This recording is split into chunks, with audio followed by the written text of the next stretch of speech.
What's up, family? I'm DB. Welcome to Cut Culture, where we highlight barbers and discuss all things from lifestyle, clients, education, and products. Today, I am back in a familiar place, and for everybody that can't tell, with my man Jay, the co-owner of Immortal Craft Barber Lounge. Introduce yourself to the family, Jay. I am Jay the Barber. My real name is Jarrod Eastland. I am co-owner of Immortal Craft, located at 6825 West Russell Road. Come and check us out. All right. That's what's up. So today, what we're going to be talking about. So we have two topics in one episode. So it should be a fairly short video.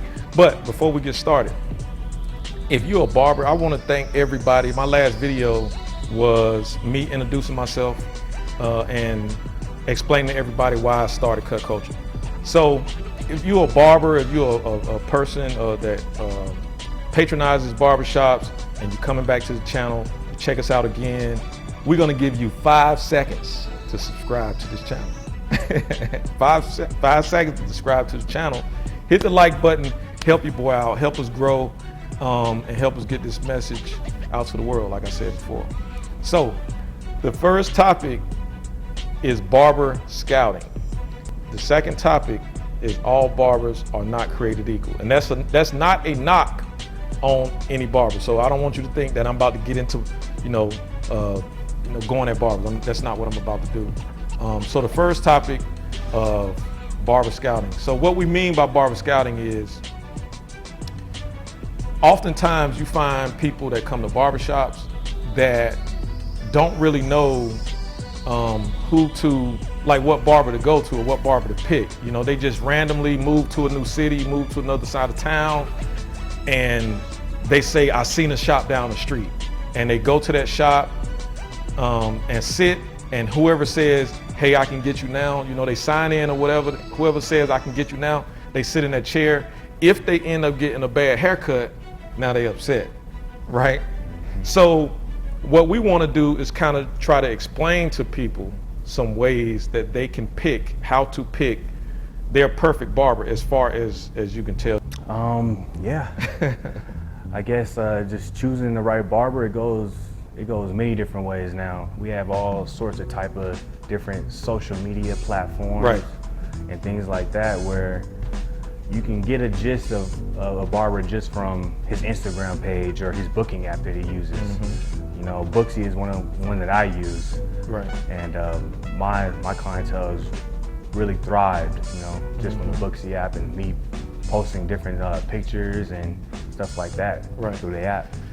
Yeah, so social media is definitely a good way. So people sit around all day, and kind of like your brother said this on the last episode, or the 2 episodes ago, which was people have their phone in their hand 90% of the time. Yeah. And people scroll Instagram and Facebook, especially Instagram, all day. Mm-hmm. They scroll Instagram all day. So if you're looking for a barber, you could look up a barber, or maybe the shop that you saw. Maybe the shop that you saw down the street from your house, or and going to work or whatever. And if they have a page, you can go on there and you probably can check out all the barbers that's in that shop and get a good idea of what their work looks like. So that's definitely one way, is social media. Another way, something else that I saw was, I was this barbershop here in Vegas, the first shop I was working in out here in Las Vegas. It was an older guy with his, I believe, maybe his grandson. He came in the shop, sat in the shop for an hour. He sat in the shop for like an hour or so, ended up getting one of the barber's information and saying, I'm gonna make an appointment, I'll be back. Which was cool, you know what I mean? Like, I thought that was pretty cool, because you can either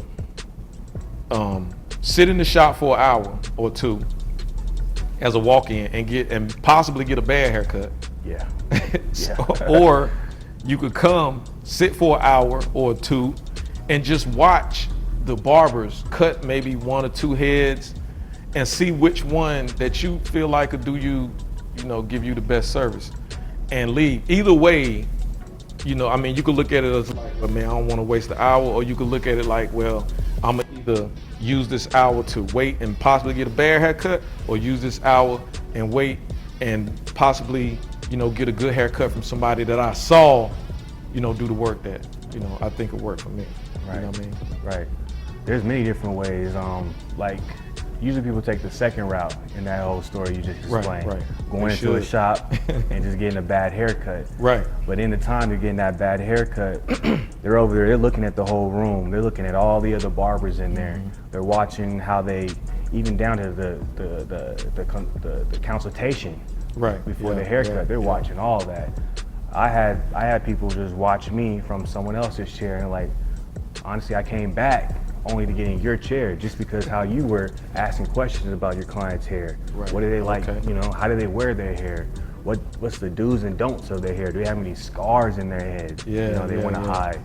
So it can go many different ways as far as that. You know, that's another thing you can just do, period, is maybe if you don't want to sit and wait for an hour or so and leave, you can just, you know, you can chair hop until you find that perfect barber too, you know, within that same shop. I've seen that, you know. I've seen, you know, clients come in the shop, they might sit in my chair, and then they might sit in the next barber chair, and then the next week or two they might sit in until they made their way around, and you know what I mean, depending on what they like the most, you know, they choose a barber, and most barbers are not gonna be mad at that, man. You know, if you find a barber that's mad at that, he just mad. Right, something's wrong with him.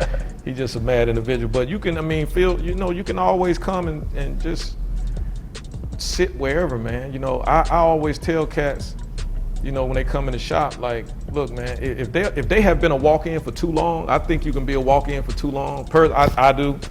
If they've been a walk-in for like a year, it's like, dude, like, cause you know, sometimes people come in the shop like that and they get upset because they can't, they still waiting for an hour or two. And it's like, dude, everybody here done cut you. Right. You haven't found one person who you feel like is cool. Cause that hit and miss, that, you know, coming in the shop wishing and praying that you're gonna be first or you're gonna be next every time just don't work. Yeah, after a year, you're not a guest no more. You're part of the family now, so you should have a barber that you go to on a regular. Right. I think it's just clientele. Using your own clientele is like walking billboards. You know, I have given out some fresh cuts, and I've gotten feedback from them. From one of my clients, he was traveling somewhere in the U.S. and he was on the plane, and some guy commented on his haircut. He's like, man, that's a real fresh haircut, man. Yeah. And he just so happened to have a few of my cards on him. Gave my card, and now I'm cutting that flight attendant. You know, right? Just from my client, just being him and traveling. So that's cool. So, hey, that's another way. I wasn't even thinking about that. So if you out and about, I guess that'll kind of fall into the realm of word of mouth, huh? Yeah. So if you out and about, and you're at the mall or Walmart, and you see somebody in line in front of you, like, man, that's who your barber. I mean, you know, I think maybe most people will do that, but some people kind of maybe they shy away from it, especially during these COVID days. Maybe they don't want to talk to a stranger or something like that. So that worked. Yeah, that's true. But I had it a lot of times, a lot. You know, of hearing that, like, man, I just seen so and so's haircut. I asked him where he got his haircut, and sometimes they're not even coming for me. It's like they're just coming just off the strength that he went to a great barbershop. So he coming to Immortal Craft. Right. Yeah. Right. Yeah. And I'm looking for that now even so much because I wanted to create a clientele for the shop. It's not really just about me anymore, you know? Absolutely. So there's like a misconception, right, with like Hollywood, I think, like the movie Barbershop, right? So Barbershop is a popular movie, obviously, right? In that movie, and the reason why I'm saying this is because I had people ask me about this, right? In the movie, Kennard, the character, his name was Kennard, right? I believe so. Kennard, which was Ice Cube's which was his cousin's or his wife's cousin or whatever. He sat in the front and he was the rookie. He was the youngest barber, and Cube sat in the back, who was the owner of the shop. So if you come, I'm saying that to say, if you come to a barbershop, don't believe that. Like that's like, you know what I mean? Cause you the owner, right? Yeah. And you and your brother co-owners, and y'all sit in the front. So look, the best barber in the shop is not necessarily in the back or in the front. It's, don't let Hollywood fool y'all. Cause look, you're gonna come in here and you're gonna go with the whatever guy that you feel, and you might have a bad day. Right. So yeah, so hey, look, don't do that. You know, don't do that. Just watch them. Now, in saying that, so with the whole, you know, so with everything with scouting, everything with barber scouting, you trying to find out who the best for you. The flip side of that coin is all barbers are not created equal. And like I said in the beginning, look, this is not like a jab at all on barbers. What I think it is when people come into barbershops, there is, once again, like a misconception, or people just don't know, I think, like who is who in a shop.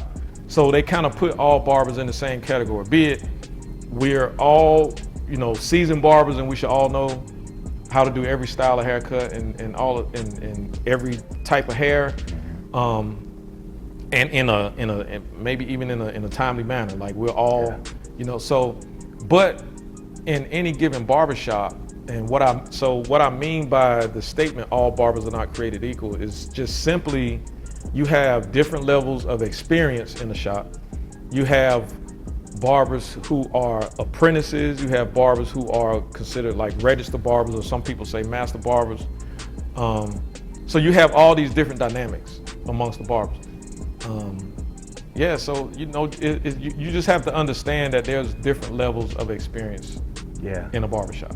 Yeah, there's a lot of different levels. Like, for example, myself, I'm dual licensed, so I did the whole cosmetology route first, and then I merged over into barbering. So when someone walks into the shop, they might see me with some scissors in my hand, and I'm giving somebody one of these newer style crop top fades.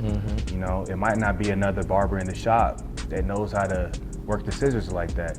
So that goes hand in hand in what you were just talking about, like we're all not created equal. Right. I just took the extra step, you know. It's fine trying to get familiar with something that a lot of barbers aren't used to. Right. So. Or might not even want to do. Or, same like that. So yeah, you definitely have to understand that. So, and depending on your location too. So we're out in Las Vegas. But there are states that has an apprenticeship program like Vegas, but Vegas's apprenticeship program is a person that's went to school, graduated, and they have to wait like a year and a half before they can get their registered license. So they're considered an apprentice. They have to work under like a master or registered barber. In some other states, depending on where you located at, some apprentice barbers in that shop have never been to barber school. It's just the way that state's laws for barbering are set up. So what I mean is, if I'm a shop owner and I'm a registered barber, I can have my homeboy who want to get into barbering, and I can have him cut under me for a certain amount of time before he goes to barber school to get his license, not to go through the school. He'll just go take his test, and I'm supposed to teach him as the registered or master barber the rules of that state and how to cut hair. So you're taking a chance. Yeah. When you told me that, I didn't even realize that people, all you know, on the East Coast has to go through something like that, you know, because it's just been one way for so long for me. And being out here in Vegas, it's like that can take a toll, you know, just on people who have no experience. Experience in the barber world, and learning from someone who may not have all the experience either. So it's just passing down bad traits, you know. So and that's the issue. So if you do have, and look, this is not from Maine to Miami, right? When we say, it just depends on the state. If you are in that state, you just have to look up, you know, if you're really interested in this part of this conversation, you'll have to look up that state's requirements. It's not hard. Everything is online. You can find out the state's requirements. But some of this stuff is like down in some southern states. Some of it is some northeastern states. I don't know every single rule or law for barbering in every single state. I do know this does exist, though. It does exist. Which is not to say it's a bad thing. It's just so people understand the reason why you come into a shop and you may experience some people who can cut good and some people who are not that great. You know, that's all. Everybody has a day one. So you just may get the barber that has, you know, he's on his, you know, he closer to day one than the other guy. You know, some people in the same shop been cutting 20 years. Some been cutting 2 months. Yeah. Or 20 days. And another thing too is a lot of people don't get into barbering because they're passion driven. A lot of people get into barbering because they see it as another source of income where they can make their own schedule and they can bounce it around their life. Right. You know, so they might not take the same type of passion as that barber who was cutting for 20 years. They might be like, okay, this is a means so I can, you know, make a quick buck and I can leave. And I can just leave my job at the job, you know? Yeah. So they kind of look at it more like a hustle. Yeah. Yeah. So they use barbering as like they side hustle. Yeah. And whatever they do in life, they use it as, you know, this is what I do to make money. This is how I make extra money. Right. You know, not understanding you can make probably more money doing this. Yeah, they can. They just don't want to put forth the effort. You know, barbers are doing more now when it comes to facials and come to skin and stuff like that, you know. And there's people out there giving these services who require this knowledge where they can do that in the shop now. And just making them more advanced, you know. Right. Yeah. So So you have barbers that's into a whole, because it's so much stuff out there now, you know, and finding the right person for you. It's not hard. It just takes like a little research, but yeah, you do have to understand that maybe the barber that you have is one that may not have went into these other arenas within this industry that's opening up. And it's not a knock on that guy, girl, that's your barber. It's just the industry right now, man, is really moving fast. Yeah. You know, you have a lot of people doing hair units. You do have them doing like more esthetician type of services now with facials and scalp manipulations. And I discussed some of this stuff in like earlier episodes too, but it's moving fast. Really fast. So in order to keep up, you know, you do have to, and if you want those extra services and that go the extra mile, kind of like what we talked about before, it's probably going to come with an extra cost too. So, you know, you ain't going to get a facial and, you know, the massages after the still only pay like $60 for that. Nah, it's going to be a lot more than that.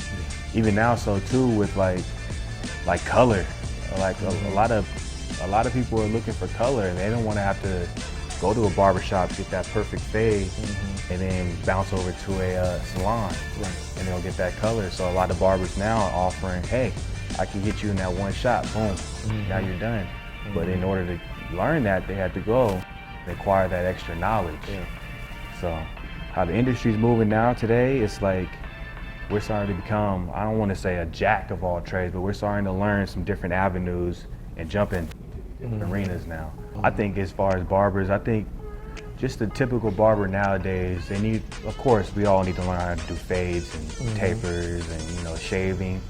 But nowadays the industry is going more so with getting the scissors involved more in styling of the hair. I'm not saying everybody has to learn how to do color and do the facials and esthetician work, but I think scissors will really help out our whole craft, you know? Yeah, especially when barbers that look like us. Yeah. You know what I mean? So you have So you have some black barbers that, you know, they can shy away from straight hair.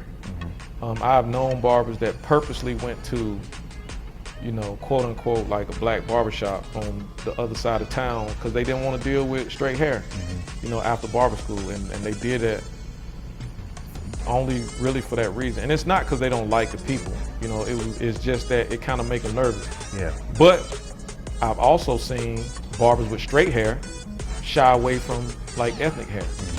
So, you know, it goes both ways.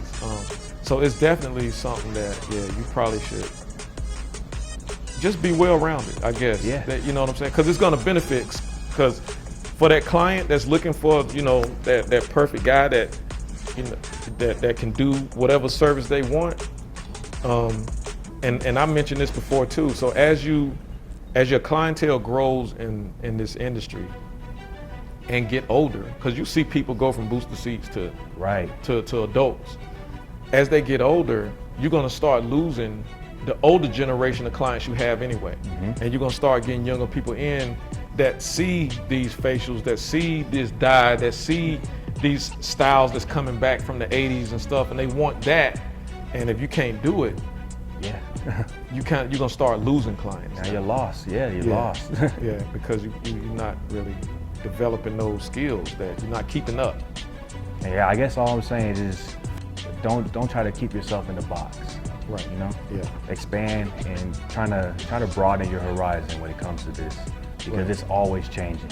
It's always changing. Things are becoming easier to do now than they were years ago. So just never put yourself in that box and just try to grow with the times. Okay. Yeah, so, well, it was quick, like I said, it's a quick episode. Hopefully you guys got something out of this. And if you're in Las Vegas, around Russell and Rainbow, holler at my man Jay. So before we go, we're gonna let Jay give you all his information, social media, shop location, and, you know, all his booking information. Again, I am Jay the Barber, co-owner of Immortal Craft Barber Lounge and Shave Parlor, and we are located on 6825 West Russell Road. And my social media is Jay's Cut Hut. That's spelled JAESCUTHUT. And just come and check us out. That's what's up. So until next time, if you haven't subscribed, if you haven't liked, go on and hit the subscribe button. It don't cost you anything. It's free. We're handing out free stuff right now. Hit the subscribe button, hit the like button, hit the notification so you know when we're coming out, which is every Saturday before noon. And maybe next week I'll be in your shop in your city. But until then, love, peace, and hair grease. Salute. Boo-doop-doop-doop-doo.